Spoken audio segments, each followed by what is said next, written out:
കോഴിക്കോട് കൂടത്തായി കോടഞ്ചേരി റോഡിൽ അപകടം പതിയിരിക്കുന്നു. Winners bus സ്റ്റോപ്പിന് സമീപമാണ് ഫുട്പാത്ത് പൊട്ടിപ്പൊളിഞ്ഞു കിടക്കുന്നത്. തൊട്ടടുത്തുള്ള സെന്റ് മേരീസ് സ്കൂളിലേക്ക് വിദ്യാർത്ഥികൾ പോകുന്ന വഴിയിലാണ് നടപ്പാത പൊട്ടിപ്പൊളിഞ്ഞ നിലയിൽ കാണുന്നത്. ഇരുചക്ര വാഹനങ്ങളും മറ്റും ഈ കുഴിയിൽ വീഴാൻ സാധ്യതയുണ്ട്.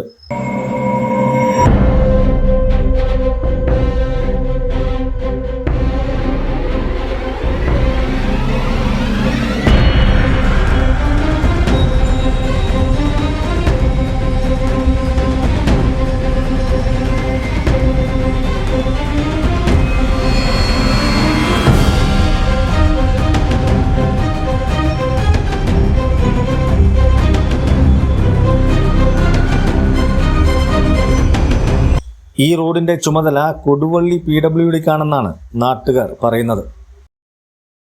വിദ്യാർത്ഥികൾ പോകുന്ന സ്ഥലം സെന്റ് മേരീസ് സ്കൂളിലേക്ക് വലിയ അപകട ഭീഷണി ഉണ്ടാകുന്ന രീതിയിലാണ് ഈ സ്ലാബ് 2 വർഷമായിട്ടുള്ളൂ. ഇത് ഗ്യാരണ്ടിയുള്ള റോഡാണ് എന്നാണ് അറിയാൻ സാധിച്ചത്. PWD ഓഫീസ് കൊടുവള്ളിക്കാണ് ഇത് ചുമതല എന്നാണ് ഞങ്ങൾ അറിഞ്ഞപ്പോൾ അന്വേഷിച്ച് പറയാൻ സാധിച്ചത്. എത്രയും പെട്ടെന്ന് ഇതിന് പരിഹാരം കാണണം. വലിയ അപകടം ഉണ്ടാകാൻ സാധ്യതയുണ്ട്. അധികാരികളോട് പരാതിപ്പെട്ടെങ്കിലും പരിഹാരമുണ്ടായില്ല. വലിയൊരു ദുരന്തം വരുന്നതിനു മുമ്പേ ഈ അപകട ഭീഷണിക്ക് ഒരു പരിഹാരം ഉണ്ടാകണമെന്നാണ് നാട്ടുകാരുടെ പക്ഷം.